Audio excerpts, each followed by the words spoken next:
están? Bienvenidos al programa con el nombre más raro de la parrilla programática. En órbita, astros en sintonía. Qué ingeniosos somos junto con Joe, acá en Z Anestesia. Hola Joe, ¿cómo estás? ¿Qué tal, amigo mío?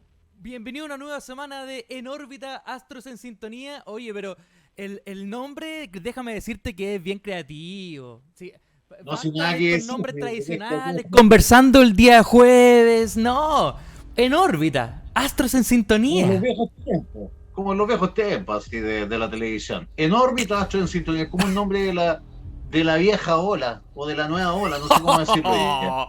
No, pero ¿Ah? ¿cómo? Y a propósito de la nueva ola de los 60, hoy día tenemos al hijo de un grande, mi buen amigo Sebastián Navarrete, hijo de Armando Navarrete, mandolino, que también fue un ícono de la nueva ola. Así que por favor, Joe, divide las pantallas, presentemos a Sebastián Navarrete. Le dividimos las pantallas. Ahí estamos. Hola, Sebastián. César, Hola, ¿cómo Seba. estamos? Un Bien, ¿y saludo. tú, compadre? Aquí A estamos. ver, yo debo confesar que estuvimos con Sebastián la semana pasada en otro programa, una entrevista bastante intensa, bastante decidora. ¿Por qué? Porque hace algunos años Sebastián editó este libro que se llama A la sombra de un gigante, que era una deuda que él sentía que tenía con su padre. ¿Por qué? Porque muy poca gente sabe cómo fue el final, el comienzo, el desarrollo y el final de esta relación que Armando Navarrete Mandolino tuvo con Mario Kreuzberger y por qué de pronto desaparece Mandolino de Sábado Gigante y por qué de pronto no se supo nada más de él. ¿Qué pasó? Efectivamente lo que este libro responde, este libro escrito por Sebastián Navarrete, que esta tarde, esta noche, ha sido convocado a hablar con nosotros en Seba Especial. ¿Cómo estáis, Seba? Bien, César, un gusto saludarte. Siempre un agrado estar contigo. Gracias por el espacio también para poder hablar de este libro, que bueno, como tú bien decías, se escribió hace unos cuantos años atrás, pero que vuelve a tener un pequeño resurgimiento a través de ¿cómo se llama? De lo que ha pasado con muchos libros que fueron editados y publicados por Árbol Editorial, que han tenido como un renacimiento Sí. inesperado para mí, te lo digo en serio. Me reconecté con el libro. La vez que conversamos anteriormente, me reconecté con mi historia. Estuve muy divorciado de aquello por mucho tiempo. Y cómo se llama, y tú volviste como a reconectarme con todo eso. Así que contento, tranquilo. Creo que ha pasado tiempo, las cosas han madurado, ¿no? Y cómo se llama, pero aquí siempre al pie del cañón. O sea, tú sabéis cómo soy yo, combatiente siempre. Así que A todo esto, sea, contento. ahora que te vuelvo a ver, porque no nos veíamos desde sabes que fuimos al Melate, me da la impresión, Mm. efectivamente a presentar el libro. No me acordaba, era tan parecido a tu papá, pues, de todos tus hermanos, de todos los hijos de tu papá, ¿eres el más parecido? No, soy el retrato, pero el retrato de mi padre. Me sacaron una foto el otro día en una aplicación donde te envejecen. No sé, no cacho mucho ¿Ya? de este tema, pero me envejecieron hasta como los 70 años y era ver a mi viejo, pelado nomás, y con tatuaje. Era la única diferencia, pero era la cara de mi viejo, así que sí, definitivamente somos dos gotas de agua los dos. Y eh, con mucho orgullo también, porque mi viejo, bueno, para mí es, tú sabes, un héroe para mí. Así que Absolutamente. No, eso, contento eso con me eso. queda más que claro. Cuéntanos un poquito de la carrera de tu papá pre-Sábado Gigante. Yo lo mencionaba como parte de la nueva ola, porque él hizo sus cosas ahí, ¿ah? Tuvo sus grupos musicales, etcétera. Sí, cuéntanos un poquito de eso. Sí, mi viejo en realidad es pre-nueva ola, incluso. Eh, Él comienza, bueno, cantando, él era cantante, ¿cómo se llama? Hasta que es invitado por un cuarteto de Maipú a ser la primera voz de un grupo que se llamaba Los Flamingos, ¿no? Los Flamingos. Y claro, Los Flamingos, que cantaban la famosa canción Marcianita, ¿no? Que, bueno, gente la recordará, ¿no? Pero, eh, y ahí comienza lo que es su trayectoria artística. Yo te estoy hablando de los años 50.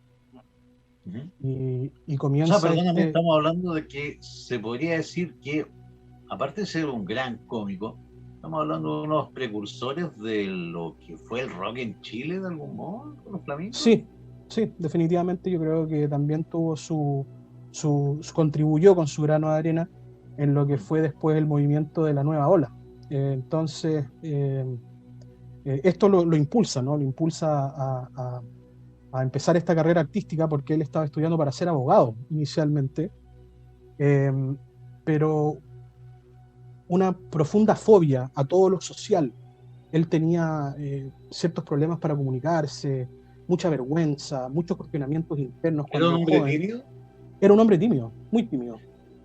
¿Y cómo se llama? Y debido a esto decidió por enfrentar sus miedos, enfrentar su temor, ¿no? Y decide cantar en una fiesta de su colegio, Liceo Bulnes, y cantó un tango tratando de enamorar a la chica con la cual estaba enamorado en ese momento, y se dio cuenta que en vez de ¿cómo se llama?, de enamorar a las mujeres, terminaron todos riéndose de él y todo el tema, y fue algo muy chistoso. Entonces, inmediatamente comenzó este tema de ¿cómo se llama?, de seguir seguir transformándose, ¿no? Seguir practicando, se ponía a cantar al frente del espejo. O sea, espérate, me estás diciendo que a partir de un accidente, de algo que tu papá no buscaba, se dio cuenta de que tenía una vis cómica dentro de él que no había desarrollado.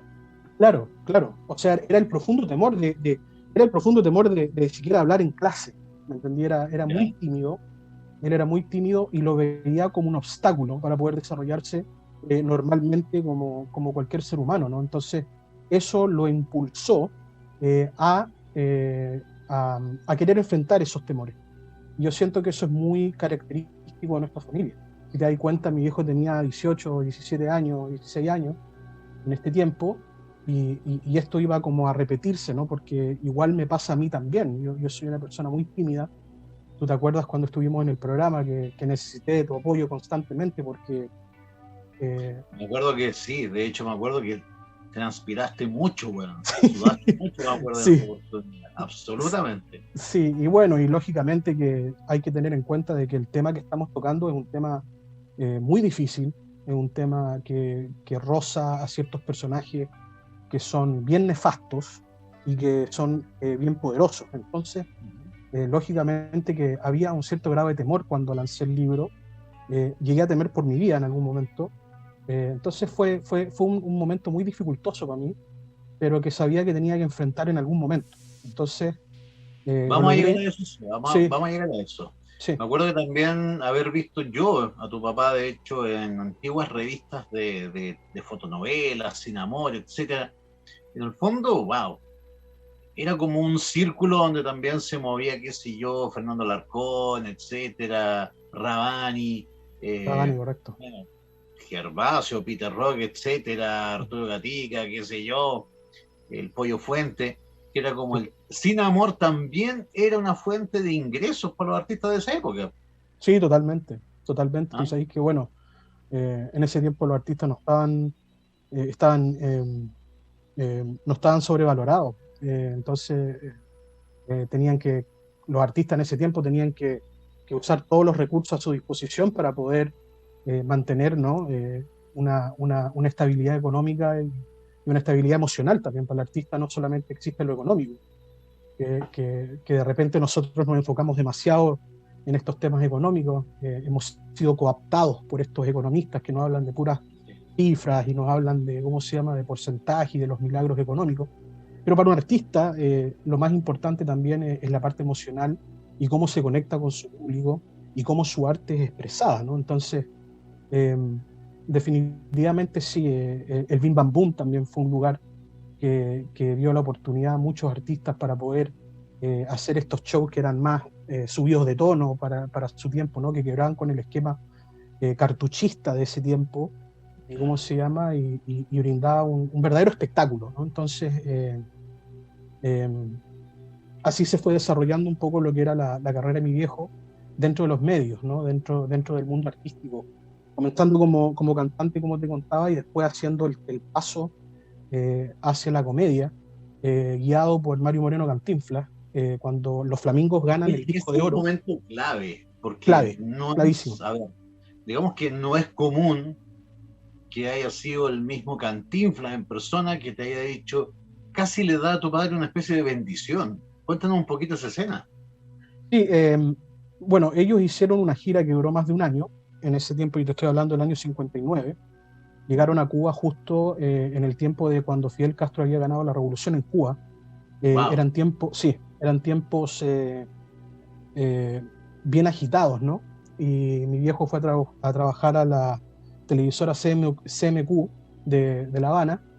Le queda gustando la televisión. En ese tiempo Cuba tenía la televisión más desarrollada de Latinoamérica, y ahí como que él le queda gustando este tema de la televisión, y de ahí pasan a México a primero recibir el disco de oro por Marcianita, ¿no? Y cómo se llama, y tienen la oportunidad de quedarse en la mansión de Mario Moreno Cantinflas. Mi viejo al final se hospeda con él, y en una conversación íntima que tienen en la parte trasera, en la piscina donde estaba este tema, eh, Mario Moreno le indica el camino a seguir, ¿no? Porque mi viejo estaba plagado por fobias de qué es lo que iba a suceder cuando se terminara la música. Entonces, lógicamente que tenía esa ansiedad de decir, ¿qué hago cuando termine esto? Porque en algún momento esto va a terminar. Entonces, ¿qué tengo que hacer? Y Mario Moreno fue el que tuvo el ojo y le dio la idea para hacer un personaje, y le dijo textualmente, tienes que ser un personaje que represente a tu país, un personaje Al pueblo, tú ahí. al pueblo, claro, al pueblo de tu país. Entonces tienes que hacer un estudio de tu pueblo, ¿me entendí? Y dentro de ese estudio tú tienes que ir sacando las características e ir creando este personaje. Entonces Mandolino siempre fue la representación del hombre de pueblo, el bonachón, ¿no? Y cómo se llama, del rotito, el rotito chileno en la Sí. televisión. ¿Y cómo se llama? Y bueno, lo lleva a cabo años después, ¿no? Pero Mario Moreno Cantinflas le muestra el camino a seguir. Y yo creo que eso fue el momento clave de lo que iba a ser después Bandolino. Y como te digo, tener la bendición, inclusive, Mario Moreno quería que mi padre se quedara en México para realizar una película, cosa que mi viejo no hizo porque era muy mamón y había estado casi un año afuera O sea, me en estáis giras. diciendo que se perdió la chance de hacer una película quizás con Cantinflas, Sí, sí, por nostalgia por el país, por echar de menos a la mamá, es etcétera. que después me decía que era uno de los grandes errores que había cometido, ¿no? Entonces, ¿cómo se llama? Porque, pero te digo una cosa, o sea, las cosas pasan por algo, César, porque yo me imagino que si mi viejo se hubiera quedado en México, a lo mejor yo no estaría sentado acá en este minuto, ¿me entendí? Entonces, y nadie sabría cómo hubiera terminado esta historia, a lo mejor un Don Francisco no hubiera existido en esta En ecuación. esta ocasión. Claro, entonces al final, como él era muy mamón de su madre, era muy apegado a ella, había pasado más de un año en gira, lógicamente que estaba casado en ese tiempo y tenía hijos, eh, lo que lo impulsó a volver era eso, ¿no? Era las raíces que te tiran, y después de tanto tiempo, imagínate un año, en ese tiempo estas giras duraban un año, o sea, ahora tú hacías una gira en 2, 3 meses, ¿no? Pero estas giras en este tiempo, los años 50, 59, si no me equivoco, eh, duraban mucho más. Entonces, eh, mi padre después me comentaba esto y me decía, bueno, fue un error, pero eh, al final no lo fue. Yo tengo a mi familia, tengo a mi señora y los tengo a ustedes, ¿no? Entonces, pero sí, definitivamente haber recibido esa bendición fue muy importante, definitivamente. Vamos a entrar en el tema de la relación de tu papá con Mario Kreuzberger, pero antes debo hacerte una pregunta. En el tema Marcianita hay un nexo ufológico verdadero. Tu papá tuvo un encuentro, al parecer, con estos misteriosos hombres de negro. Cuéntanos de esa experiencia paranormal, ufológica de tu papá brevemente, que muy poca gente conoce. Sí, sí, definitivamente. Mi padre era muy interesado en el tema ufológico. Eh, Se devoraba toda la literatura que estaba disponible. Y esto fue por una situación que pasó una noche, donde una noche toma un auto que lo traslada a su casa y empieza a sentirse contrariado, empieza a sentir una presión en el pecho y no lograba saber por qué estaba sintiéndose de esta manera. Pensó, racionalizó de que le estaba viniendo un ataque al corazón, algo así, empezó a sentir un Wow. zambullido en los oídos, cuando de repente se topa con los ojos que lo están mirando desde el espejo retrovisor y ve a este hombre que lo va llevando, ¿no? con ojos gatunos. Dijo que El nunca se va a olvidar. famoso, misterioso hombre de los ojos de gato. Exactamente. Y dice Sí. que en ese momento se quedó sin aire, porque lógicamente que te podías imaginar que ver a una persona con ojos gatunos en los años 60 no era algo como hoy día que te ponías los contactos y podéis tener los ojos de cualquier color, ¿no? Pero dice que ve Claro. estos ojos que lo miran y nunca se le olvidó los dientes de oro, porque la dentadura era completamente de oro de esta persona. Qué Y raro. no, y fíjate que este gallo le dice a mi viejo en ese trayecto, le dice, usted mira mucho a los cielos, porque mi papá iba mirando por la ventana para afuera. Le dice, ¿usted cree en los ovnis? Le dice, O porque sea, yo le perdón, puedo... a título de nada le dice eso. A título de nada. Nada. ¿Ya? Esta es una vivencia de mi viejo que quedó para siempre, ¿no? Y que lógicamente hay mucha gente a decir, y la puede cuestionar, ¿no? Y puede decir, bueno, a lo mejor había tomado más una copa de más, no sé, a lo mejor se lo imaginó, pero te puedo decir de que claro, empiezan a hablar del tema, con este hombre con los ojos de gato, empieza a decirle, ¿usted cree en los ovnis? Porque si cree en ellos, déjeme decirle que ya están entre nosotros. Y dice ¿Ya? que, sí, y dice que en ese momento el hombre le sonríe con los ojos, con estos dientes de oro, y mi papá como que pierde el conocimiento, y abre los ojos y ya estaba en la casa. Entonces hay como una pérdida de tiempo en el espacio temporal, en ese viaje. ¿Me entendí? Entonces dice que nunca pudo explicarse de manera racional, porque mi viejo era muy racional, si bien le gustaba el tema ufológico, nunca pudo explicarse de una manera racional qué es lo que había sucedido esa noche y quién era ese personaje, que después, claro, nosotros empezamos a especular. Efectivamente, mi papá creyó que era un rumano, por la forma de que hablaba, porque no hablaba bien el castellano, por los dientes de oro, por los ojos, que los ojos fueron los que lo impactaron. Y bueno, y eso abrió un abanico de especulaciones para nosotros que fue increíble, y al final lo lleva al tema que termina llevándolo al éxito. Porque después de esta experiencia, él empieza a ir a las librerías de San Diego para poder devorarse toda la literatura que tenía que ver con lo ufológico. Y ahí Wow. él se topa, cuando está dentro de una librería en San Diego, escucha un piano que estaba tocando al frente y cruza la calle y se topa con los escritores, los autores de la canción Marcianita. Y ahí mi viejo dice, esta es la canción que tenemos que grabar, este va a ser el lado B, porque la primera canción era personalidad, sí, personalidad, yeah, persona. No tenían un tema para el lado B, y cuando mi papá escucha ignorada, marcianita, aseguran los hombres de... ¿Me entendí? Entonces escucha eso y lo lleva a toda esta situación ufológica, ¿verdad?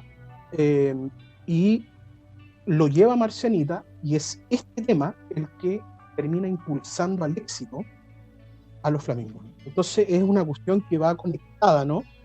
Y que realmente llama la atención. Te digo una cosa, mi padre siempre me habló de ese tema, mi padre siempre lo comentaba con los amigos, ¿no?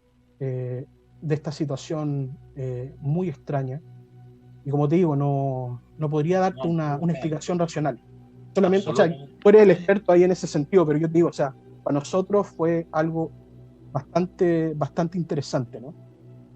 Ahora bien, como tú dices, quizás se tenían que desencadenar desde ese momento una serie de eventos, afortunados algunos, desafortunados otros. Cuéntanos un poquito primero, esto es como vida, pasión y muerte. Cuéntanos, ¿cómo se conoce tu padre con Mario Kreuzberger? Bueno, la primera vez que se topa con Mario Kreuzberger, mi viejo hacía un programa que se llamaba De Fiesta con los Flamingos en el Canal 13. ¿Ya? Donde bueno, descubrimos a Enrique Maluenda como animador. Ese fue el primer programa de televisión animado por Enrique Maluenda, y se llamaba De Fiesta con los Flamingos. Mientras caminaba por los pasillos de Canal 13 con el jefe máximo de la entidad, no recuerdo si era Tironi, pero creo que era Tironi. Lo más probable es que haya sido Tironi, sí. Sí. Para Armando, y estaba la oficina de Tironi con la puerta abierta y había un hombre sentado ahí y le dice, mira ese chico que ve ahí, bueno, se llama Mario y quiere hacer un programa de televisión y viene todos los días a preguntarme que quiere hacer el programa de televisión, y tiene la idea esta y le dice, ¿y cómo se llama? Mario Kreuzberger. Y a mi papá le llamó la atención el apellido, Kreuzberger, se quedó con eso. Y después Tironi se va, cierra la puerta, tiene ¿cómo se llama? Tiene la reunión con Mario Kreuzberger y mi papá sigue su camino. Después de eso se junta con Antonio Menchaca en el centro de Santiago, que era productor de Sábado Gigante. Mi papá en ese tiempo estaba involucrado en varios proyectos televisivos en el Canal 11, como por ejemplo el programa Así cantan los estudiantes, que era un programa juvenil de la época de los 60, y miraba con atención lo que pasaba en Sábado Gigante, porque lógicamente que Mario logra sacar ¿cómo se llama? Su programa, y por varios meses mira el programa y decía que le faltaba humor. Entonces se topa con Antonio Menchaca, y Antonio Menchaca lo dirige a la oficina en Lira, que tenía Mario, y mi papá decide un día ir para allá. Tienen un primer encuentro bien accidentado, porque Mario siempre fue una persona muy ocupada, ¿me entendés? Entonces como que hablaron 5 o 10 minutos y le dijo, discúlpame, me tengo que ir, y se fue, y de ahí no salió nada, ¿no? Entonces las conexiones, la comunicación continuó hasta que se llegó a puerto, y mi papá entra, entonces, si no me equivoco, en el año 66 a Sábado Gigante, no como Mandolino, pero como un personaje llamado Emetereo. No sé si lo estoy diciendo bien, pero es el precursor de Mandolino, ¿no? Y empieza a tener como esta comunicación como más bien jugada con Don Francisco, con el animador y todo eso, y empiezan a tener parlamentos juntos y todo eso, y con el tiempo eso ya termina transformándose en lo que iba a ser la dupla exitosa de Don Francisco Mandolino. Ahora bien, la dupla exitosa, cuéntanos, a ver, ¿cuál fue el pic de la fama de esta dupla que de algún modo, como lo conversamos el otro día, emulaba un poco lo que hacía Dean Martin con Jerry Lewis? ¿Cuál es la culmine? ¿Cuáles son los años dorados de esta relación, en donde incluso, bueno, Mario Kreuzberger llega a ser compadre con tu papá, de hecho apadrina uno de tus hermanos? Cuéntanos cuál fue el pic, qué año fue ya el acabose, la gira Yo por diría Venezuela, etcétera, Estados Unidos. Cuéntanos un poquito de eso. Sí, bueno, Mandolino, que su nombre fue puesto por un profesor de Talca. Mucha gente no sabe de dónde salió el nombre Mandolino, pero fue por un concurso a través de Sábado Gigante, donde un profesor de Talca le indica, tiene que llamarse Mandolino porque tiene cuerda, ¿verdad? Y Mandolino, y mi papá se llama Armando, entonces hizo este juego de palabras y terminó con el nombre y se terminó bautizando al personaje. Ahora, génesis del personaje Mandolino se crea en una época de crisis de imagen de Mario Kreuzberger. ¿Por qué? Porque Mario Kreuzberger era una persona bastante antipática con el público, era poco empático. Entonces tuvo en algún momento una crisis donde la gente no lo veía, y había un real problema. Entonces hubo un meeting, una junta de emergencia con Antonio Menchaca, con Mario, con toda esta gente, donde estaban tirando ideas de qué podían hacer para poder levantarle la imagen a Mario. Y ahí es donde a mi papá se le ocurre la gran idea de emular lo que hacía Dean Martin y Jerry Lewis a nivel latinoamericano, ¿verdad? Para crear empatía para Don Francisco. O sea, aquí iba a llegar un personaje que se iba a reír de él, que lo iba a molestar por la cabeza de chancho y todo el tema.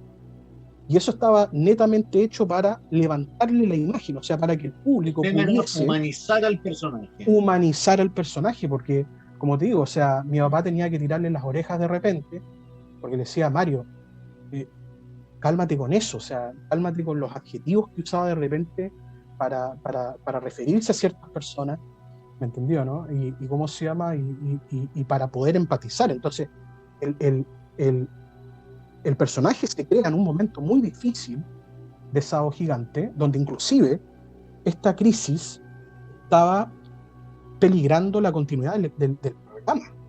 O sea, así de importante fue esta crisis de imagen que tuvo. Yo te diría que los tiempos de oro fueron al término de los años 70 y los años 80. ¿Ya? Pero yo te diría que es como el término de los 70 y los 80, porque en el 85 ya comienza a visualizarse, ¿no? Que hay una situación que está pasando por dentro, detrás del telón, por así decirlo, pero la época dorada fueron esos años donde eran el primer espectáculo de todo Chile, o sea, de Arica a Punta Arenas, Venezuela, Estados Unidos, viajaron a todos lados y eran un éxito en todos lados, ¿entendés? O sea, mi papá escribía los libretos, le enseñó a Mario Kreuzberger a hacer humor, le dio otra faceta, ¿cómo se llama? Y se complementaron de una manera increíble. O sea, yo te digo una cosa, ya que nosotros conversamos hace unos días atrás sobre este tema, revisité ciertos episodios de la carrera de mi viejo y tú puedes ver la diferencia que existía en el Don Francisco del año 78-79 con el Don Francisco que tú después ves en Univisión en el año 1994, donde ya era el padrino de la televisión. O sea, graciosamente se obsesiona con esta novela de Mario Puzo, que se llama El Padrino, que todos conocen la película, ¿no? O conocen más la película. ¿Me estás diciendo que hay una real obsesión de Mario Kreuzberger por esta forma de entender el poder que se plasma en el libro de Mario Puzo, El Padrino? Absolutamente, sí. ¿Se obsesiona con el libro? Se obsesiona con el poder, siempre estuvo obsesionado con El Padrino, con Mario Puzo. Mario Puzo escribe El Padrino y él, no sé si ve la película porque no creo que sea muy lector, y cómo se llama, y claro, y de repente... Pero me estáis diciendo, Francisco, toma códigos de El Padrino. Absolutamente. El Padrino en la TV. Estamos hablando del tema de básicamente hacerte el tonto, destruir a tu enemigo, no dejar ni la sombra de tu enemigo en pie, etcétera. Esos códigos de la mafia, weón, de la cosa nostra, inspiran en algún momento a Mario Kreuzberger. Absolutamente. Él es un constructor de imperios. Y cuando tú te enfrentas a constructores de imperios, César, te tienes que enfrentar a hombres que caen en actitudes que son bastante cuestionables y perversas. Porque para sostener un imperio y para poder mantenerlo, esos imperios siempre se sostienen en la espalda de la mayoría. Esa es la realidad. ¿En qué momento, siguiendo este símil que me planteaste, Seba, en qué momento tu papá pasa a ser una molestia para la familia? ¿Tú me entiendes lo que quiero decir, entre comillas, para la familia? ¿En qué momento pasa a ser de ser un consiglieri a ser efectivamente un enemigo de la familia? La voz de la conciencia, diría yo. Pero mi viejo fue la voz de la conciencia. El que ejecutaba en la dupla era Kreuzberger, pero la voz de la conciencia era mi viejo, porque mi viejo era el que lo tenía que guiar en ciertas ocasiones, porque, como te digo, la falta de empatía no le podemos decir, oye, eres antipático. O sea, es una cosa que nació con él, es un tema psicológico que él tiene, ¿me entendí? Y ante eso no podemos hacer nada. Pero yo siento que empezó a molestar, primero que nada, el cariño del público que le tenía a mi viejo, ¿me entendió, no? Usualmente estos tiranos, ¿no? Estos emperadores, por así decirlo, reyes, ¿no? Suelen ser muy egocéntricos, muy narcisistas, y lógicamente que quieren que todo se centre y se focalice en ellos mismos. Entonces, cuando una persona empieza a sacar un poquito el foco de la atención de ellos mismos, empieza a crearse un sentimiento de cuidado con esto, que es lo que está pasando acá. Y yo creo que eso fue lo que comenzó, ¿verdad? Que no se podía sacar al personaje encima. Donde iba Mario Kreuzberger le preguntaban por Mandolini, ¿me entendió, no? Entonces yo creo que eso fue lo que... Entonces, ¿qué es lo que ocurre? Lo que termina ocurriendo es que se empieza a cuestionar si el éxito es realmente de él o realmente de la dupla que hizo, que salvó al programa en muchas ocasiones. Y esto es algo que Vivi Kreuzberger nunca ha dicho. Esto es algo que jamás se ha dicho, jamás. ¿Me entendió, no? Porque lo que trataron de hacer, Canal 13, y Mario Kreuzberger, es totalmente disipar la historia completa de mi viejo y su importancia dentro del programa. A ver, si te entiendo bien, en el fondo lo que Mario Kreuzberger necesitaba era de algún modo minimizar a tu viejo, opacarlo, para efectivamente saber bien si la gente lo seguía a él, seguía a tu papá o seguía a la dupla. Quería Claro. saber si tu viejo podía ser quizá un fusible, quizá reemplazable por Gloria Benavides. ¿Ese es el tema? Claro, Básicamente, como... sí, yo creo que la bola comienza a pasar por Vamos a un tema probar. de ego. Claro, comienza a pasar por un tema de ego. Y después se van añadiendo ciertos personajes a la historia que son eh, bastante cuestionables, ¿no? Bastante perversos, que lógicamente querían también ejercer el poder. Acuérdate que el trono, César, el trono tiene sombra. Y hay ciertos hombres que están hechos para situarse en el trono. En este caso sería Mario Kreuzberg. Pero también están los que están detrás, como tú decías, y como llevamos a la analogía del Padrino, los consiglieri. Y Claro. entra en los años 80 un personaje que yo creo que es clave en impulsar a Mario y cómo se llama y a perseguir, ¿no? La persecución también pasa por él. Yo tengo conversaciones con gente que trabajó en Sábado Gigante de Miami, donde me dijeron que este personaje estaba siempre tratando de... perseguía a mi viejo, lo perseguía, o sea, le cambiaban los libretos, se lo cambiaban a última hora, lo editaban, lo sacaban, ¿me entendió? ¿No? Ponían el foco. Tú sabes que en la televisión... Estamos hablando del señor Donategui, ¿o no? Marcelo Amunategui, sí, uno de los personajes, yo creo que de esta historia, que, bueno, se equipara en lo perverso, se equipara con Mario Kreuzberger, y cómo se llama, y si tú te das cuenta al final, cómo sale Antonio Menchaca, que fue el productor histórico de Sábado Gigante, sale por la puerta trasera, y mi viejo sale también por la puerta trasera, perseguido, mi familia perseguida y cómo se llama, y todo el mundo lo sabe. Entonces yo creo que la entrada de Marcelo Munategui y su necesidad de poder, de ejercer poder.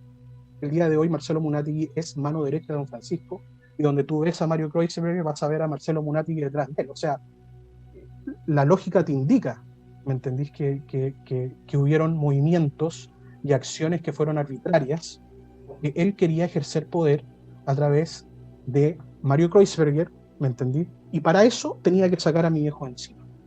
Y yo te digo una cosa, o sea, César, yo te lo voy a decir así de claro. Yo tengo conversaciones con personas que me dijeron sobre la persecución que sufrió mi padre en Sábado Gigante Internacional. Personas que estuvieron presentes, personas que estuvieron ahí, ¿me entendí? Que lo vieron. ¿Está en el medio nacional? Sí, en el medio nacional. Entonces me entendí. Y bueno, y lo que nosotros tuvimos que vivir también, vivir con este tipo, Marcelo Munategui, ¿no? Que como te digo, en algún momento fue sacerdote, increíblemente. Yo creo que ese narcisismo típico de un tirano, ¿verdad? Ese egocentrismo, esa sostención del imperio por sobre todas las cosas, más aquellos parásitos que quieren de alguna manera conectarse a ese tirano, ¿no? ¿No? Estar en su sombra, fue lo que llevó al final a que mi padre fuese sacado de la manera como fue sacado, y como te digo, y lo peor de todo, perseguido. Nosotros fuimos víctimas de una persecución. Entonces... se va a hablar del tema de la ruptura, y como tú bien dices, de la persecución. Pero antes una pequeña rima a lo que me dice. A mí siempre, cada vez que leo el libro, o sea, una de las partes que más me impacta es el tema del origen del concepto Teletón. Cuéntanos un poquito cómo nace eso, que parece que hay una confusión histórica ahí. Bueno, sí, la línea editorial, ¿no? Indica que Héctor Olave, ¿verdad?, fue el que le presenta el proyecto de la Teletón a Mario Kreuzberg el año 76. La verdad es otra. El año 76, Sábado Gigante estaba pasando por una grave crisis de rating,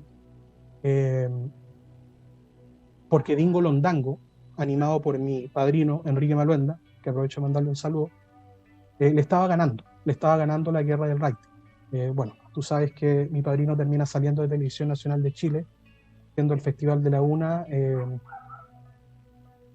de manera muy cuestionable también, ¿no? Pero, y aquella guerra del rating en ese momento, hizo de que el grupo de Sábado Gigante tuviera que ir a buscar material. Tenían que hacerle la guerra a Dingo Londango y tenían que volver a tener el primer lugar en sintonía y todo el tema. Y decidieron viajar a los Estados Unidos para el bicentenario en 1976 y hacer un... Una cosa ahí se va, una cosa de nuestra infancia que nosotros, bueno, como niños no nos dábamos cuenta.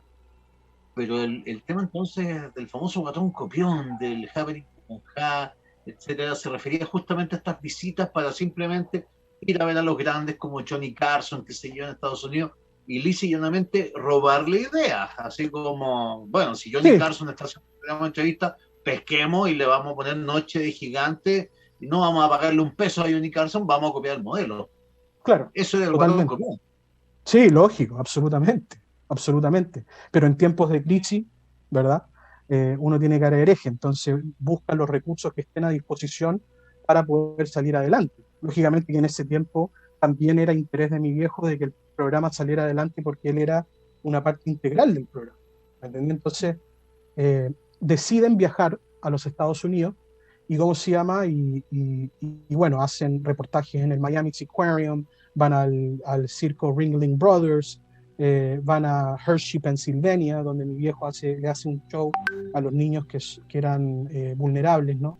Y que viven en una casa que tiene la factoría de chocolate Hershey's en Hershey, Pennsylvania. Hicieron un muy lindo reportaje ahí. Mi viejo también estuvo en Ringling Brothers, lo echaron de Disney World porque se vistió de mandolino y no podía haber ningún personaje que no fuera de la marca Disney, y lo echaron con policía, casi lo meten preso, ¿verdad?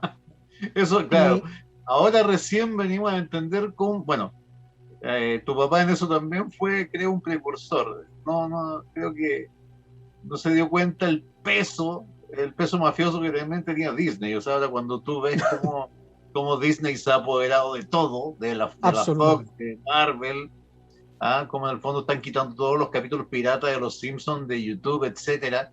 Wow, totalmente, sí, tu papá totalmente. fue pionero incluso en eso, en tener un encontrón con Disney. Claro, sí, tuvo su encontrón con Disney en ese viaje. Y bueno, ahí te hace cuestionar lo que pasa con el tema de los monopolios, ¿no? Yo también creo que es un tema que nosotros, es para otra conversación, pero yo creo que es un tema que se debería de tocar. ¿Qué pasa con la ley monopolio en nuestro país? Donde estas minorías, ¿verdad? Embriagadas de poder y de impunidad, simplemente pueden abarcar todo lo que quieran. ¿Me entendieron? ¿No? Entonces, ese es el contraste que se hace hoy en día. Y yo encuentro que es muy violento para la gente común y corriente, para el chileno común y corriente, tener que lidiar con situaciones como esa, pero eso lo podemos hablar en otro momento. Mi padre llega a Atlanta, Georgia, y le toca, en este caso, compartir habitación con el camarógrafo de la cámara viajera, que en ese tiempo era un destacado segmento de Sábado Gigante, al igual que don Francisco Mandolino. Y mi viejo era amante de la televisión, digo, César. Era una persona que era increíble. Yo me sentaba con él cuando estábamos viviendo aquí en Chile, después del fallecimiento de mi madre. Eh, y yo me sentaba con él y él me decía, a este programa le queda poco tiempo. Yo le decía, ¿y cómo sabes eso? Decía, por el set, fíjate en el set. Y definitivamente al mes después ya no existía el programa. O sea, tenía un ojo de televisión. ¿Me entendí? Le preguntó a cierto animador, oye, ¿firmaste contrato? No, no he firmado contrato todavía. Entonces no te van a renovar. Y fue exactamente lo que pasó. Entonces era un experto en televisión y le gustaba mucho la televisión. Y en ese momento es cuando prende la televisión y comienza a ver la pantalla y se topa con su gran ídolo, que en este caso es Jerry Lewis, ¿no? Y lógicamente que al ver Jerry Lewis inmediatamente se le pararon las pailas, los ojos, se le pasó el sueño, todo el tema, y se sentó ahí al pie de la cama a ver de qué se trataba esto de lo que estaba viendo que estaba haciendo Jerry Lewis. Y ahí en la esquina, siempre me acuerdo cuando me contaba, en la esquina de la televisión sale la palabra telephone, ¿ya?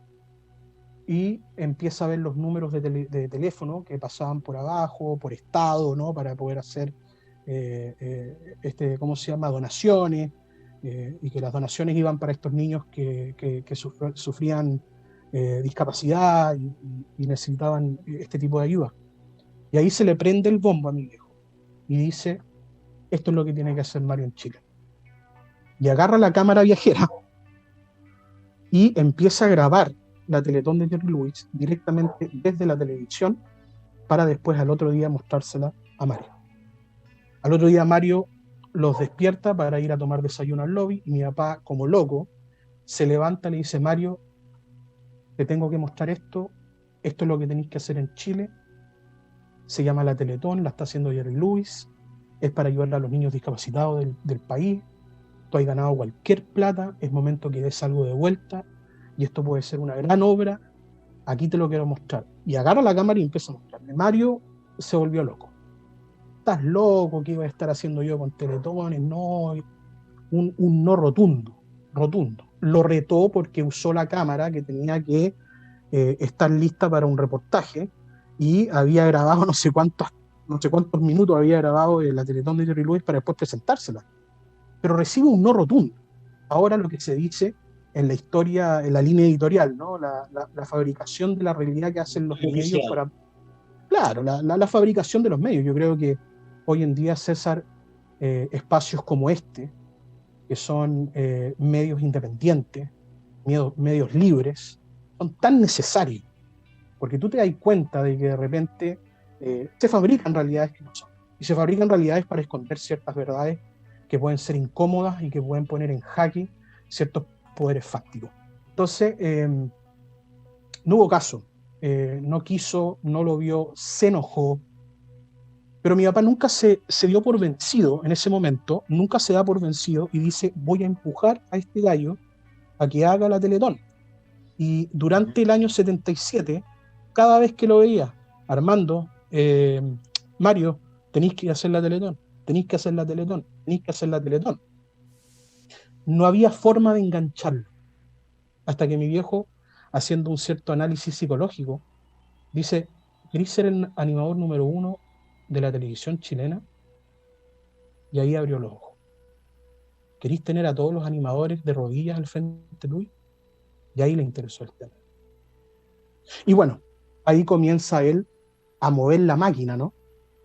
Y hay un episodio muy interesante, César, del cual no hablamos en la anterior entrevista, que es que Mario llama a mi papá a su oficina y hay dos periodistas, creo que una era de las últimas noticias, no me acuerdo realmente en este momento, y le empieza a contar a estas periodistas sobre el proyecto de la Teletón. ¿Y cómo se llama? Y una de las periodistas le hace la pregunta a Mario y le dice, ¿y qué pasa si la Teletón fracasa? Y Mario se queda callado en su escritorio y le dice, si la Teletón fracasa, la idea fue de Navarrete. Y mi papá le dice, ¿y Mario? ¿Y si la Teletón triunfa? Y Mario mira a mi papá y le dice, después hablamos de eso. O sea, imagínate, ahí comienza ya él a mover la maquinaria para poder hacer la Teletón, ¿no? Para poder llevarla a cabo. Creo que sostiene también... Esta cosa entre broma y en serio, nuevamente tenía un código muy del Padrino, muy Corleone. Totalmente. Comete un error, César. Comete un error garrafal, porque tú sabes que nosotros somos escritores, literarios, hemos leído, nos gusta leer, ¿no? Avanzamos, ¿cómo se llama? El apoyo a los escritores nacionales, para que saquen el impuesto al libro, ¿me entendí? Y yo leí el libro de Mario Puzo. Yo creo que él comete un error garrafal. El error garrafal es en las primeras páginas del Padrino, donde la mafia siciliana decía, a tu enemigo tenéis que matar no solamente a tu enemigo, tenéis que matar a la esposa, al hijo, a la hija, al perro. ¿Y por qué? Porque después ese cabro va a crecer y va a venir por ti. Y ahí es donde él comete el error. Comete el error porque la persecución al cual fuimos nosotros víctimas, porque eso fue lo que ocurrió, aquí estamos parados. Como te dije al principio de la entrevista, al pie del cañón. Sí. Yo no tengo nada que perder, nada. Y cuando una persona Ahora, no tiene nada que perder, se torna más peligrosa para las intenciones de aquellos que quieren abusar, humillar, ¿verdad? Y acaparar, es lo que ha ocurrido aquí. Y yo te digo una cosa, o sea, mira, uno puede cuestionárselo. La gente que nos está oyendo en este minuto puede decir, bueno, el hijo de Mandolino y cómo se llama, y está lleno de rabia y la cuestión. Esto no se trata de rabia. Yo hice este libro porque mi madre, en su lecho de muerte, me pide que yo escriba este libro, A la sombra de un gigante, para que el público supiera cuál fue la verdad, cuál fue su trayectoria primero, que había sido totalmente borrada, porque tú veís videos de todo el mundo, de todos lados, pero pregúntame cuántas veces han mostrado a mi papá en el Capitán Sacacorcho, que era un programa de televisión en el año 79 que ganó el Premio Nacional. ¿Dónde lo has visto? Veía cachureo, veía todo esto, pero jamás, una, dos veces por ahí, bum, bum, bum, y chao. Entonces, yo oye, creo que... Dime. pregunta al margen, Seba. Ya, imaginemos en una distopía a tu padre, efectivamente el Capitán Sacacorcho dura 5 o 6 temporadas. ¿Tú crees que tu padre se habría prestado, como se hace ahora, para hacer versiones más vulgares de, por ejemplo, lo que pasa con el profesor Rosa, que de ser un hombre culto, educado, etcétera, de algún modo vulgarizó el personaje para hacerlo, para adaptarse a esa generación? ¿Tu papá habría hecho algo así? No. Perfecto. No. ¿Y sabéis por qué? Porque te voy a decir una cosa, mira. No, mira, te voy a decir por qué. Porque él me enseñó mucho sobre el humor, me enseñó mucho sobre la televisión y me enseñó mucho sobre el humor. Y él me decía que habían 3 facilismos humorísticos. Primero era el borracho. El borracho siempre saca carcajadas, hagan lo que hagan, ¿verdad? Ese es un facilismo humorístico. El otro era el personaje gay, ¿verdad? El personaje gay también es un facilismo que lamentablemente no, de alguna manera, pasa a llevar aparte de la comunidad homosexual, ¿no? Pero es un facilismo. Y el otro es la vulgaridad. Mandolino está hecho para que trascendentalmente lo pudieran ver la gente mayor hasta los niños chicos que en ese tiempo se juntaban toda la familia alrededor de la televisión para estar 8 horas conectados con Sábado Gigante en ese tiempo, que era el programa que la llevaba, ¿no? Era el programa más visto de la televisión chilena. Entonces mi papá me decía que el humor blanco, que algunas veces puede ser fome, ¿verdad? Y a mucha gente no le gusta, pero decía que lo verdaderamente difícil en el humor era hacer humor blanco. Entonces yo creo que por esa tradición de humor blanco de mi viejo, que tú veís la rutina y se tiran tallas de doble sentido, y eso también está presente, ¿entendés? Pero él era muy respetuoso de su público en ese sentido. Era tratado a la antigua en ese sentido. Entonces yo creo que, y fíjate lo que estaba pensando el otro día, Mandolino, al final termina Mandolino y después aparece el malo, que lo hace Daniel Alcaíno, si no me equivoco. Sí. Y el malo vendría a ser como el Mandolino de la época de los 90, como el choro, ¿me entendés? Porque esa es la idea, o sea, la idea del Mandolino de los años 70 era el bonachón, el gallo que estaba en la feria, el que contaba chistes, el bueno para bailar, el bueno para, ¿me entendí? Pero que no había maldad en su corazón. Ese era el Rotito chileno. El Rotito chileno era el pueblo, era el pueblo. Mi papá hizo un estudio completo, ¿me entendís? Para poder llevar a cabo este personaje. Y él sabía que este personaje tenía cierta responsabilidad ante la audiencia. Entonces no creo que hubiera caído en eso. No creo. Picaresque sí, pero así como vulgaridad yo creo que es muy probable que no. Sí, Seba, vámonos a, bueno, obviamente siguiendo el paralelo con Don Corleone. ¿En qué momento viene la traición, los cuchillazos de la espalda, etcétera? O sea, el futuro se veía prometedor, básicamente Estados Unidos, todo lo que eso implicaba. Y de repente, wow, tu papá termina junto con su familia durmiendo con un auto en la playa y sin tener ninguna posesión más en Estados Unidos. Cuéntanos cómo pasa eso. ¿Por qué pasa eso? Bueno, hay ciertos episodios que yo creo que van como guiando lo que iba a ocurrir. Yo recuerdo que en la escritura de este libro traté de informarme lo más posible para poder tener argumentos sólidos sobre lo que estaba sucediendo. Y me llama la atención cuando Mandolino cumple, creo que 15 años en televisión, la dupla cumple como 15 o 18 años en televisión, entre 10 y 15 años en la televisión, y sale un reportaje donde varios rostros de televisión hablan sobre la creación del personaje y la dupla de don Francisco Mandolino. Y fíjate que el único que lo critica es Mario Kreuzberg. Y eso llama poderosamente la atención, porque después, el año 1985, decide no acompañar a mi papá al Festival de Viña del Mar. Y está ahí, y a mi papá no le va bien en el Festival de Viña del Mar, porque lógicamente que una dupla necesita de la otra persona. Yo jamás sé que yo no le quito el mérito que tuvo Mario en sí mismo, ¿me entendí?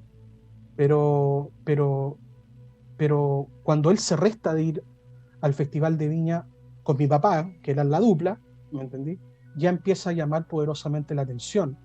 En los Estados Unidos, en un carnaval que se hace en la ciudad de Miami, Mario Kreuzberger sale a escena y es pifiado por la audiencia.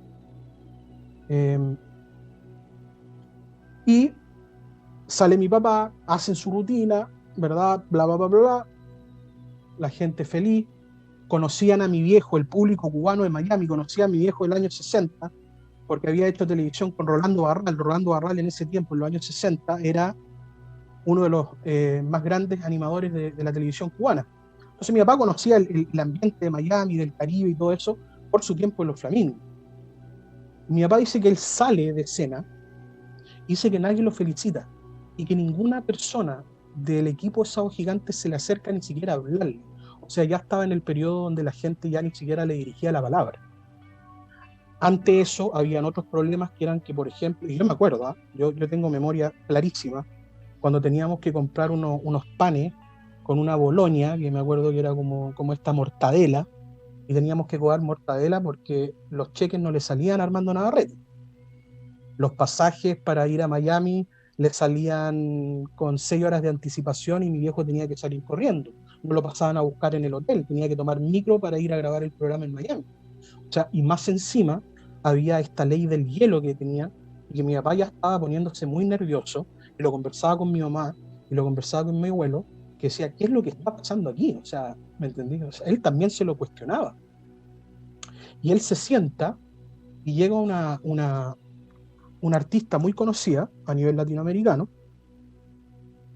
y le dice textualmente, felicitaciones Armandito, le dice, tuviste excelente, pero ten cuidado, porque te estáis haciendo sombra al gigante. Y dice que en ese momento él empieza a dimensionar la situación que estaba viviendo. Mi papá jamás iba a ser animador. Mi papá jamás iba a tener su programa y hacerle competencia a don Francisco, ¿me entendió? ¿No? En lo absoluto, mi papá era un comediante, quería tener su programa de conversación, lógicamente tenía sus proyectos propios, pero esa ambición de querer llegar a un nivel como Mario Kreuzberger nunca estuvo presente en su vida, pero ahí él dimensiona la situación que le estaba pasando. Y le llega una oferta de la cadena Telemundo, que en este caso era la cadena de la competencia de Univisión, donde transmitían Sábado Gigante. Y mi papá tiene una conversación con Carlos Barba, que era el mandamás de Telemundo en ese tiempo, y le dice, yo no voy a firmar nada porque yo soy un personaje Sábado Gigante, llevo casi 30 años en el programa, estoy con Mario, bla, bla, bla, bla. Y dice que el poder hablar con Mario ya se hacía mucho más difícil. Y ya no estaba la capacidad de poder ir a conversar con él. Incluso tenían que practicar los libretos en el baño, mientras él orinaba. O sea, imagínate, después de 30 años, después de una dupla exitosa, claro, Sí. de una dupla exitosa que estuvo en toda América, que trabajó con Porcel, que trabajó en Venezuela, en Venevisión, que se fueron a Estados Unidos, que viajaron por todos lados. Que el gallo te esté atendiendo en el baño mientras orina. Encuentro una humillación enorme.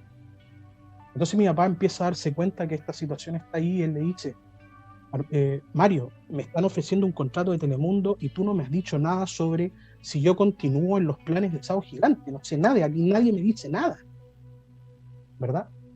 Otra cosita que me contaba él, me decían, sí, cuando yo salía, el productor lo que hacía era ponía la cara de esa persona del público que estaba con esta cara. Esas son tácticas televisivas. Y se lo hacen a los que quieren. ¿Me entendieron, no? Entonces le dice, alguien dígame algo. Le digo, oye, te he dicho que tengo problemas, que no me pagan. Me tienen esperando un mes por mis cheques. Le pagan a todo el mundo. Le pagan al chacal de la trompeta. Le pagan a todo el mundo y a mí no me paga nadie. Y nadie me dice nada. Tengo que estar corriendo, weón. Tengo que tomar la micro vestido de mandolino. La gente me mira. ¿Me entendí? Entonces Mario se hizo el total desentendido. Y llega el momento donde le dice, ¿sabéis qué, weón? Hace lo que queráis. Y esa fue la respuesta de Mario Kreuzberger. Y ante la situación que ya se estaba desarrollando durante todos esos años, humillación constante, abuso de poder. Por eso fue lo que... Cualquier persona que quiera decirme que no es así, ¿me entendió, no? Es simplemente porque van a seguir la línea editorial. Pero mi papá fue humillado, perseguido. Y me lo han dicho varias personas. Y te quiero decir, porque no viene de mí, César. Quiero leerte solamente un fragmento que está al Por principio favor. del libro. Ni siquiera soy yo. Te quiero leer lo que escribió Rafael Gumucio al finales de los años 90. No me acuerdo si en la Tercera o en el Mercurio, no me acuerdo. Pero te lo quiero citar textualmente. Porque aquí estamos hablando del año 99 más o menos. Y mira lo que dice Rafael Gumucio, que es escritor y humorista. Todos lo conocen, me imagino. El mandolinismo es parte esencial del show nacional, de la cultura nacional y del alma nacional. Pero si los mandolinos del mundo se rebelan, si creen que los aplausos son suyos, que el sudor es suyo, entonces le ocurre lo que a Mandolino: la soledad, la pobreza, el aislamiento, la venganza del gigante o del enano con ínfulas gigantes. 1999, Rafael Gumucio. Entonces, a mí me parece, imagínate lo que escribe, o sea, aquí, esto es, los que dicen que esto no fue así, de que esto es una mentira, porque aquí, acuérdate que nosotros estamos coaptados por un modelo económico que lo único que hace es exaltar el materialismo, exaltar el éxito monetario, ¿no? Y tenemos estos adjetivos que son vomitivos de repente, porque la falta de argumento de repente en los debates es impresionante. En el espectáculo, digo, ¿no? En el espectáculo de repente faltaba argumento. Porque cuando yo iba a la televisión en el lanzamiento del libro, los ataques eran siempre lo mismo. Te quieres colgar de la fama, quieres ser famoso, quieres ganar dinero. Perdóname, en un país que tiene el porcentaje más bajo de lectura voluntaria a nivel americano, ¿tú crees que un escritor se puede hacer rico? Y tú sabiéndolo como escritor, ¿los escritores se hacen ricos en este país, César? Con el impuesto que puso... con el 10% de los derechos, pues. Absolutamente. Absolutamente. Y si ponemos también el impuesto al libro que puso el tirano en la dictadura para poder segregar, ¿verdad?, la capacidad de información. El pueblo informado es un pueblo empoderado. Aquí han quitado filosofía de los colegios, César. Porque lo que quieren son trabajadores que llenen las empresas. Eso es lo que quieren. No tenemos capacidad, lamentablemente, de un análisis crítico, porque lo que quieren son obreros, ¿verdad? Entonces, ese es el tema al final. Y yo te digo, o sea, las palabras de Rafael Gumucio son palabras mías. escritas en 1999, imagínate. O sea, ya se Ahora bien, sabía de que esto ajá. estaba sucediendo y que esto había ocurrido, ¿no? No, de hecho, bueno, me parece magistral la forma en que Gumucio toma a tu padre como una metáfora de lo que iba a ser después del estallido social. ¿Qué pasa si los mandolinos se rebelan? Pues, efectivamente. Absolutamente, absolutamente. Ahora bien, Fíjate yo te que voy a preguntar eso, te voy a hacer esa pregunta al final, si es que efectivamente, ¿cuál sería dónde estaría tu padre hoy día? ¿Dónde estaría? ¿En qué tu padre habría salido a marchar plebiscitaria? Pero no me respondéis todavía, sino que cuéntame, ¿cuáles son los... A ver, se produce este quiebre, nos has contado, efectivamente, ustedes terminan viviendo literalmente en un auto a la orilla de la playa, a tu papá le fallan los contratos, etcétera, no cuajan, y llega un momento en que tienen que tomar decisiones, de hecho vuelven a Chile, etcétera. Y hay un episodio que a ti te emociona mucho, que es el tema de la muerte prematura de tus padres. Se puede achacar un poco a estos malos ratos que vivieron efectivamente hacia el final de sus vidas. Tú me contaste que tu mamá te dice, poco antes de su muerte, algunas palabras que obviamente van a hacer eco en ti. Y también creo que le cuentes a la gente, que no escuchó la entrevista el otro día, un poquito cómo fue la muerte de tu padre, por favor. sí, bueno, la génesis del libro comienza con el pedido de mi madre, como te dije anteriormente, en su lecho de muerte, que me indica que escriba este libro para que la gente sepa lo que este desgraciado nos ha hecho. Esas fueron las palabras textuales de mi madre. ¿Por qué? Porque era necesario, César. Hemos vivido en silencio, hemos vivido con la mentira, hemos tenido que callar. Y mi madre en ese momento, cuando se dio cuenta que su vida se estaba yendo, mi vieja se me estaba yendo, me tomó la mano y me dijo, y esto yo te digo, la importancia de la madre, César, la importancia de la mujer, de todas esas madres solteras, de todas esas mujeres que luchan por su familia. Yo vengo de un matrimonio donde vi amor, por 30 años que estuvieron casados mi viejo, y mi madre, conectada en la UCI, me agarra la mano y me dice, has tenido que sufrir tanto, hijo mío. Y es impresionante que una mujer que estaba en su lecho de muerte se esté preocupando del dolor que yo estaba sintiendo. Y ni siquiera decir una sola palabra del calvario que ella tuvo que pasar, César. De tener que ver a sus hijos pasar hambre. La doctora Cordero, en un programa de televisión, me humilla de una manera horrible sobre mi sobrepeso, ¿no? Pero yo le quiero preguntar a esa señora si alguna vez ha tenido hambre y ha sentido los dolores de hambre. Porque te puedo asegurar que no. Entonces todo se toma con livianidad, todo se toma a la rápida y no se sabe lo que está ocurriendo, no sabe los detalles. Entonces yo veo a mi madre diciéndome, tú has sufrido tanto, yo estoy viendo a mi madre morirlo. Y ella está preocupada por mí. Esa es la mujer chilena. Esa es la fortaleza.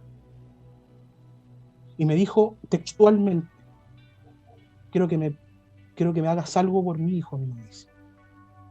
Yo ya veo que el miedo no está en ti. El miedo no reside en ti. Primero, no quiero que te pelees con tu papá. Porque el tema de defenderlo, cada vez que salía una entrevista, cada vez que salía un escándalo, mi padre, por el miedo que le tenía al padrino, al tirano, yo le digo tirano, para mí es un tirano, el tirano de la televisión, causaba conflictos en la familia. Yo le decía, ¿se te olvida todo lo que hemos vivido? ¿Se te olvida todo el sufrimiento que hemos tenido que pasar? Pero el miedo te paraliza. El miedo a estos hombres poderosos que te humillan, se ríen, te ponen la pata encima. ¿Qué podemos hacer nosotros? ¿Alguien nos consulta algo a nosotros, los comunes y corrientes? Nada. Ellos hacen y deshacen. Dice, primero no te pelees con tu padre, que necesita tu apoyo. Y después quiero que tú le cuentes al mundo lo que este desgraciado nos ha hecho. Y eso yo lo llevé al pie de la letra. Y lo haría una y mil veces. El otro día conversábamos, Seba, también de esa infinita pena, nostalgia que me producía, y conversábamos, iniciábamos el programa. Yo te decía que recordaba perfectamente haber visto las últimas imágenes de tu padre, quizás de su último programa, ¿cómo decirlo?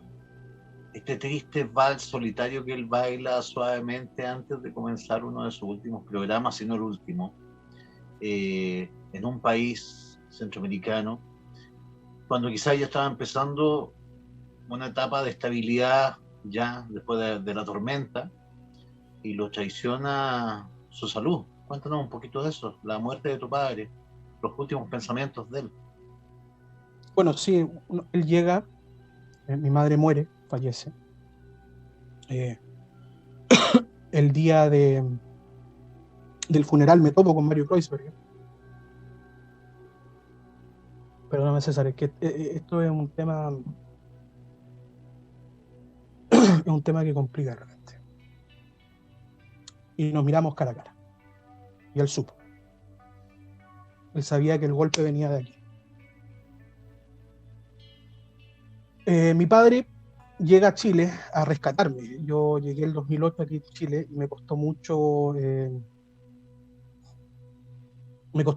acostumbrarme a la realidad chilena. Muchísimo. Que había vivido toda mi vida en Estados Unidos, porque tú sabes que son otras culturas, otro tema. Y realmente llegué y quedé mal psicológicamente, con lo que veía, con la frustración, con la rabia, con todo esto que se palpitaba debajo de la tierra, ¿no? Y que todo el mundo le hacía caso omiso a esta situación de impunidad, de abuso, de corrupción. Entonces mi papá viene y intentamos infructuosamente, a través de sus 60 años de carrera artística representando al país, de que tuviese una pensión del presidente de la República. Lamentablemente, el presidente que estaba en ese tiempo, ya sabemos quién era, amigo de Mario, ¿verdad? Y se pierde la pensión y nunca nada, algún pequeño reconocimiento que tuviese él, ¿no? Porque aquí siempre te dicen, no ahorró y la cuestión, y es como, oye, ¿tú crees que... ¿Cuánta plata tú crees que gana un humorista? Es un personaje que rellena espacio en la televisión, específicamente cuando los negocios de don Francisco Mandolino los llevaba a cabo don Francisco, y si don Francisco ganaba $1.000, le pasaba 100 a mi papá, le escribía los libretos y todo eso. Entonces él se va a Honduras, porque en Honduras le dan la capacidad de poder realizar su sueño, su último sueño, que era tener su programa de televisión, de conversación cultural, entretenida, ¿verdad? En un canal muy humilde, con un set muy humilde, en una televisión que estaba no muy desarrollada. Él hace La Hora de Mandolino, que termina siendo su último trabajo en vida. Y gracias a los buenos resultados que tuvo, porque de repente, como te decía yo la otra vez, allá de alguna manera resaltan la experiencia. Y eso es algo que nosotros tenemos que aprender como país. ¿Qué pasa con nuestra tercera edad? Que los dejamos morir en el olvido, compadre. Que nos hacemos los tontos en el metro porque no somos capaces de dar del asiento. Donde los tratamos como ganado. Y han vivido y tienen la experiencia. Entonces, allá él sintió que su experiencia era bien recibida, era valorada, se sintió valorado. Aquí se sintió valorado siempre por su gente, porque yo lo viví con él. Me acuerdo que un auto en el medio en el Museo de Bellas Artes, paró el auto en el medio del camino, se salió del auto, lo abrazó, lo besó, le dio las gracias, entró al auto con todos, con las bocinas y cosas. Siempre tuvo ese cariño y ese afecto, pero jamás ningún reconocimiento, jamás. Y lógicamente que nunca lo iba a tener. Sí, sí, acuérdate que está el representante de los poderes multinacionales y transnacionales, ¿ah? Que usaba la Teletón, que primero la usó para limpiarle la imagen a la dictadura, o las cosas como son. Entonces, él decide hacer este programa, el programa le va muy bien, y empezaron a decir, oye, hagamos un set en Miami para que Armando pueda viajar y pueda entrevistar a artistas que son del sistema, ¿cachai? Querían, no sé, que se sentara la Shakira, o no sé, todo este tipo de artistas, cantantes, actores y todo eso, para robustecer el programa y, lógicamente, el canal. Y efectivamente fue el último programa que él hace, donde él sale bailando este vals solo. Y al otro día, él se despierta y le viene un ataque fulminante al corazón. Y muere instantáneamente en su cuarto. Y mi hermana sube arriba porque era la hora del desayuno y le tocaba la puerta estaba con pestillo, y recuerdo que estaba en el teléfono con Enrique Maluenda, porque mi hermana no supo qué hacer, estaba en una situación desesperada, y Enrique Maluenda estaba en el teléfono, mi padrino, me acuerdo, y sale corriendo a llamar y a pedir ayuda a los vecinos, y llega un chico y abre la puerta y bueno, se encuentra con mi viejo fallecido en el piso, y esa sensación de injusticia, esa sensación, César, de que la justicia para nosotros no existe. Esa sensación de que la justicia tiene precio, César. Porque mi madre se fue a los 53 años, de la manera más terrible que te podías imaginar, con una enfermedad que se llama esclerodermia, que si nuestros auditores tienen la capacidad de ayudar a una causa benéfica, que no sea guiada por este tirano, que vayan y ayuden a las mujeres, porque es una enfermedad que ataca mayoritariamente a las mujeres y es una enfermedad terrible, le dicen la enfermedad de la piedra. Y nos quedamos con ese sentimiento, César, de la injusticia. Y yo me paré al frente del féretro de mi viejo, compadre, y me derrumbé. Y esa noche que me quedé en su cuarto, yo sentía su olor. Nunca voy a olvidar que pensé en matarme. Pensé esa noche en terminar con mi vida. Porque no tener a mi viejo, no tener a mi héroe, que mi héroe se me haya tenido que ido así, de esa manera. Mientras otros están viviendo y coleando, ¿eh? Mientras otros le quieren hacer estatuas en la plaza de armas. Porque es la contradicción, César, de que tenemos personajes televisivos que son la voz del pueblo hoy en día. Y se lo agradecemos, de verdad que sí, a toda esa gente que habla por nosotros, que cuestiona a las autoridades, que cuestiona a los don Franciscos de la política, del empresariado, que cuestiona a los don Franciscos que existen en los ingenieros comerciales que salen de la PUC y que andan con sus gráficos, hablando de la realidad como si fuera algo real, ¿no? O sea, Y me eso mismo. quedé con esa sensación, César, me quedé con la sensación de injusticia. Sí. Ahora bien, siguiendo, y ya porque el tiempo, pucha, lamentablemente el tiempo No, nos sí, traiciona, pero absolutamente. quería pedir una última reflexión. Siguiendo el ejemplo del libro del Padrino, bueno, finalmente Vito Andolini logra vengarse de Don Chicho, que había matado a su padre y a su madre. Eso se ve, de hecho, en el Padrino 2. Primera cosa. Y lo segundo, ¿tú crees que finalmente el estallido social es el gran y último enfrentamiento entre los mandolinos de este país, que somos todos nosotros, contra esto, pero ya con otro discurso, ya no usando el doble sentido, ya no usando la broma, sino que efectivamente ya parándonos frente al patrón? ¿Eso finalmente es el Absolutamente, estallido social? ¿Es la absolutamente, rebelión de los mandolinos? absolutamente. Es la rebelión de aquel que es pisoteado, Te pido una última reflexión sobre eso. que es humillado. Aquí nosotros tenemos personajes, César, que salen en televisión abierta a decir que los trabajadores de Chile son unos flojos y son pocos productivos. Nosotros tenemos que sentarnos y tragarnos eso. Tenemos personajes que llaman a traer profesores de otros países, ¿verdad? Entonces, definitivamente lo que termina ocurriendo en el estallido social es que se cae el telón. Esa sensación que sentí yo en el 2008 de frustración, de rabia, porque te dicen, hagamos la cultura del ahorro, ganando 350 lucas, ¿cómo vaya a ahorrar? Cuando tenías un gallo en televisión diciéndote, oye, te voy a enseñar a comer con 2 lucas. Entonces se cae el telón en el 2019. Y esto es, y lo que tú ves, porque nunca lo voy a olvidar jamás, en mi punto de vista, lo que pasó en octubre del 2019, jamás lo voy a olvidar. Y te voy a citar una parte que escribí en el 2013 en este libro.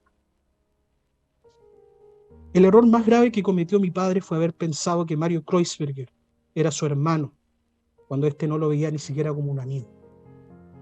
Yo sé que el hombre afectado por esto es uno que tendrá muchas más herramientas a su disposición para lograr desacreditar y silenciar lo grave de sus actos en contra de un hombre que caminó a su lado fielmente. Porque aquellos que salen en su defensa devolverán. Son cómplices de la mentira, los mismos fabricantes que sirven a los que compran al personaje que promete honestidad y que bajo sus intereses destinan el transcurso de pueblos enteros. Esos hombres que desatan venganzas despiadadas tienen que saber que sin los esclavos, que son la mayoría, ellos no son nada.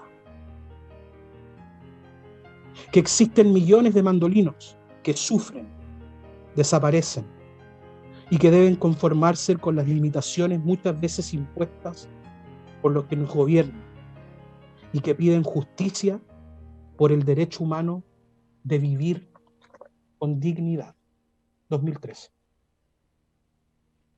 ¿Y Es cuál lo que fue? conversábamos al principio, Es amigo lo que mío. conversamos al principio. ¿Y cuál fue el llamado del estallido social? Dignidad. Sí. Cayó Harvey Weinstein en los Estados Unidos. Han sacado rostros negacionistas de las atrocidades de la dictadura.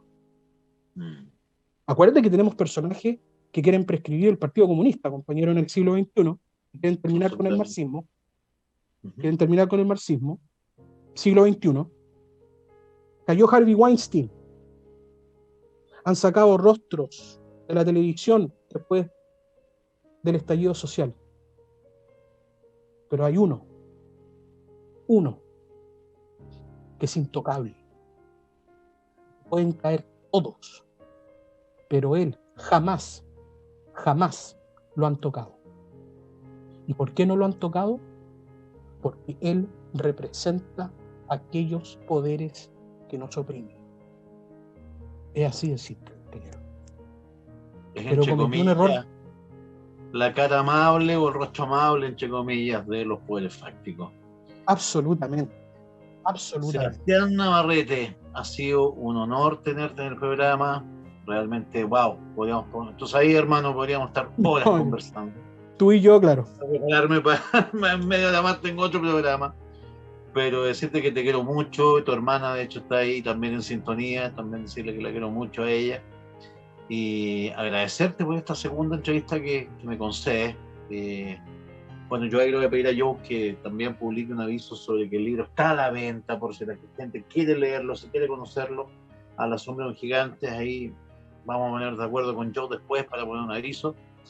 Agradecer. Es la proyección, oye, que es la proyección de todas las familias chilenas. Cuando la gente lea este libro, no solamente va a leer de un artista nacional, sino que se va a ver reflejado en las páginas. Y se va a ver reflejado en el camino que trazó mi padre. Se van a ver reflejados. Porque lo que estábamos hablando anteriormente, César, el trabajo que hiciste tú con el trabajo de Gervasio, el trabajo que hice yo con el tema de mi familia, es un tema que pasó antes de tiempo. Si nosotros hubiéramos sacado el libro ahora, hubiera tenido mayor resonancia. Pero el punto es, no más silencio, no más. Entonces te quiero agradecer el espacio, quiero agradecerle a Cero Anestesia y todos los medios que son independientes, que dan la oportunidad de poder hablar sin estas líneas editoriales que tratan de disfrazar la realidad para engañarnos. No nos dejemos engañar más. Que aquellos que son la voz del pueblo hoy en día, que no tengan como ídolo a un tipo como este. Porque es una contradicción flagrante. Absolutamente. ¿Cómo puedes tener de ídolo a un hombre que le sirvió a los poderes fácticos de este país? Entonces, por eso te digo, no más silencio. Estamos en pandemia, estamos en una crisis, pero no olvidemos lo que ocurrió acá y lo que transpiró en este lugar, porque es súper importante. Porque los de allá arriba nunca lo van a entender.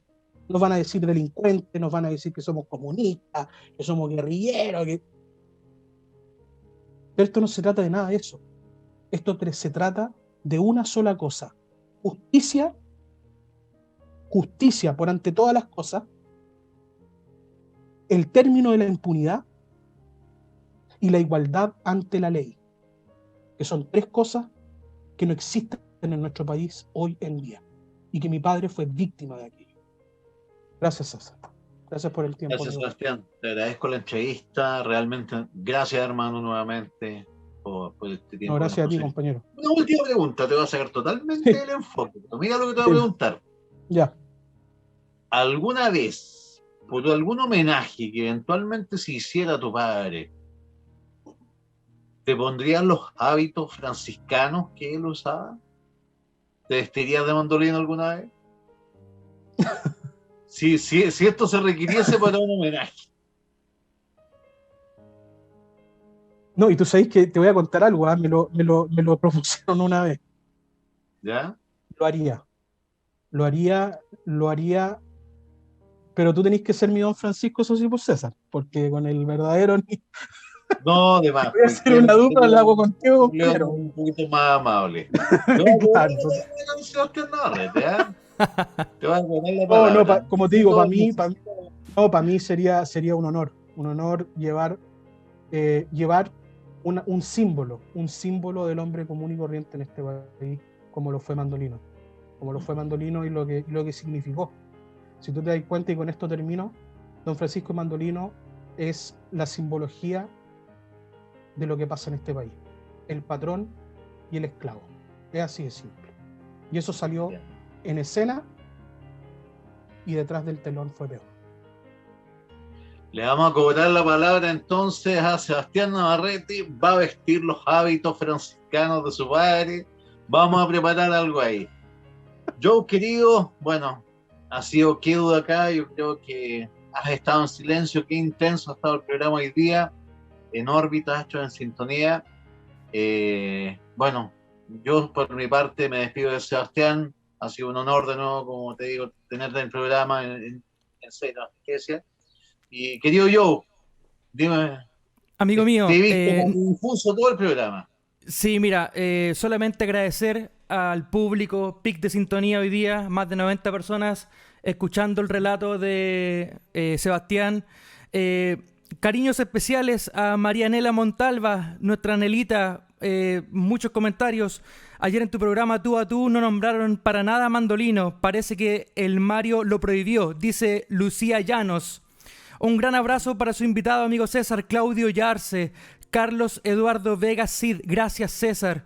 Freddy Marcelito dice, le pasó las cajitas de los abuelitos a los de la UDI para que hicieran campaña política. Y esa es una pregunta también que en lo personal quisiera robarle unos minutos a Sebastián y consultarle qué es lo que opina de la campaña Vamos Chilenos que se desarrolló el 18 y 19 de septiembre del año pasado en plena pandemia, en donde se recaudaron 16.427.363.537 pesos y que hoy en día muchas personas mayores no ven ni uno de esta recaudación. ¿Qué opina Sebastián Navarrete de esta recaudación y de esta última pseudo-teletón que organizó don Francisco el año pasado?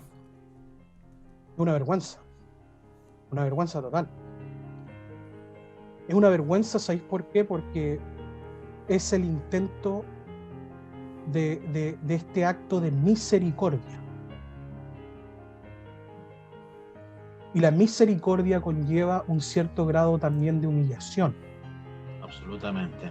Tenemos un diputado que quiere andar haciendo teletones en todos lados. ¿Quién regula la teletón, amigo mío?